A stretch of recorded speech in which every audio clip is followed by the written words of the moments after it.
start our show with the game of the night on Monday, a battle of the number 2 seeds, the Boston Celtics hosting the Cleveland Cavaliers in this one, Richard. We're going to pick this one up late, under 9 to play in the fourth. Celtics up 10. Luke Cornett, watch him here. Put back dunk. All right, Cornett had a good game. He struggled late on some defensive cues, but he was important in this game. So at that point, Boston had like a 95% chance of winning this game, but Houston, Dylan Brooks is a solution to your problem. I don't know Dylan Brooks. I know Dylan the villain, particularly when it comes from 3. And the Boston Celtics are now very familiar with Amen Thompson, Danny. Houston clawing back into this one. Amen Thompson helps the Rockets continue that 13-0 lead to take the lead here. 105-104. Kristaps Porzingis with the slam. Yeah, Amen Thompson was huge for them. Get in the paint, making plays happen. And then Dylan, the shooter, did not know.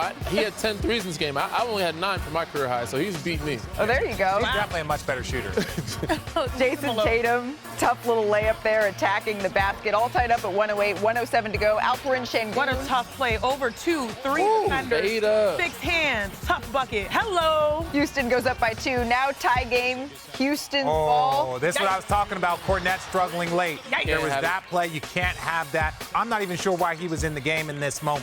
Oh, and then Jason Tatum gets that one to go. All tied up with 5 seconds left. Again, there was a mistake right here. You saw a switch. Cornett was on Amen Thompson. I think they were trying to avoid that switch, and it was just a late reaction by their team, and they weren't able to get it. And Peyton Pritchard wasn't a hero today. Wasn't able to get that one to go. Who was the hero? It was Amen Thompson. Take a listen to how he felt in this moment after the game. Oh, that's my first game winning. I feel like Kobe. He felt like Kobe. Well, here was Joe Mazzulla on that final sequence after the game. I saw the play that they were trying to run. I tried to, change the matchups to put our guys in a tough spot. So, that's a tough one because I thought our guys did everything to win the game, and they put us in position to win it, and I didn't help them at the end. Look, we love accountability from coaches, but you know I'm here. Let's break down first the final play. So as we go to the big board and see this telestration producer live, baby, this is where the miscommunication lied. They wanted to switch defenders, but instead there was a miscue. The ball was too ready to be inbounded, and so now that half second of being late allows Amen Thompson to really get Jaylen Brown on his heels. Richard, what's going on here? Well, this is what I was going to show you really quickly. What they were going to try and do is this is normally a dribble handoff for Green. So what they tried to do is switch it really quickly, but it was too late, and you got to stick in your formation. You know that song, Just a Little Too Late? No, I do not. My Houston Rockets, they are here. I'm wearing red for a reason. They are number 2 in the West. They have already beaten who?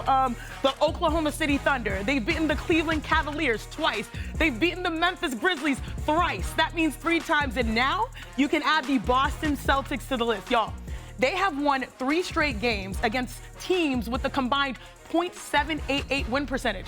That's the highest in NBA history, AKA the toughest competitions. Our prayers have finally been answered. What's the word for that? Amen. But amen, baby. Oh, I lost that ball. Don't have the handle. Don't look at the Jays. Look at me. I know they're fly. But this is what I want to say.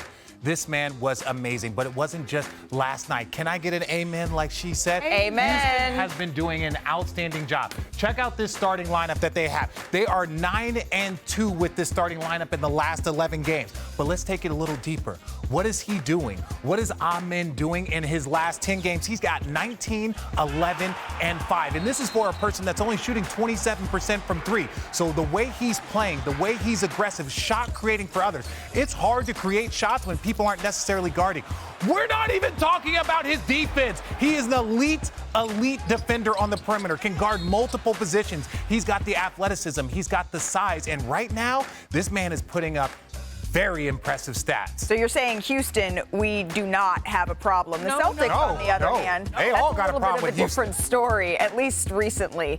It's not time to panic, but it is time to go in the bonus, as we see Amen Thompson's numbers there. With the loss, the Celtics, they dropped to 5-5 in their last 10 games. That's tied for their worst 10-game stretch in the last 2 seasons. If they lose another one, it would be their worst 11-game stretch in the last 2 years. So the sloppiness, it cost Boston in this last one, right? 15 Celtics turnovers. It led to 21 Houston points, with 8 of those points scored in the fourth quarter. That is Boston's second time giving up over 20 points off turnovers in its last 4 games, after doing it just 3 times the rest of the season. So, Danny, I want to start with you here. You were a part of 3 championship teams. In your experience, at what point is a skid something more?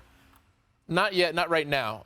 I wouldn't look at it. I wouldn't be too concerned. It's really after All-Star break was when it becomes more of a concern. There's been times where I've been lucky enough to play on some really good teams. I played for the Spurs, Toronto, LA. It was only a moment where we felt like, we need to kick it into gear. The only one time I got a chance to try to repeat is that with the Spurs. So playing Summer League or playing over the summer with the Olympics, these 4 guys, Jaylen Brown, Jason Tatum, Derek White, and Drew Holiday, they might have a little bit of a hangover right now, but they got to find a way to get to All-Star break, finally get a reset, and then hopefully have a team meeting. People think team meetings are a bad thing, but it's not. It's a great thing. They need it. They need to reset after All-Star break and kick it into gear and treat every game from then on as a playoff-type game. Yeah, and that's where they are. Again, when you look at their numbers where they were last year, they're only a few games off of that pace. That's the biggest thing. Their defensive numbers, there's the thing. Their shooting numbers have been atrocious during this stretch. That's been the biggest difference. So it's basically just if they were having this problem after the All-Star break, that's when we're going to have a more serious conversation. I'm on